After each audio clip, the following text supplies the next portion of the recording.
ಮಹಾಲಕ್ಷ್ಮಿ ಮನೆಗೆ ಬಾರಮ್ಮ, ಮಹಾಲಕ್ಷ್ಮಿ ಮನೆಗೆ ಬಾರಮ್ಮ, ನಮ್ಮ ಪ್ರೇಮದಿಂದ ನೋಡಮ್ಮ.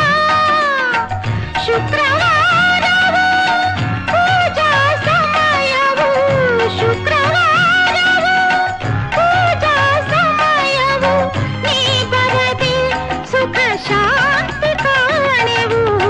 ಮಹಾಲಕ್ಷ್ಮಿ ಮನೆಗೆ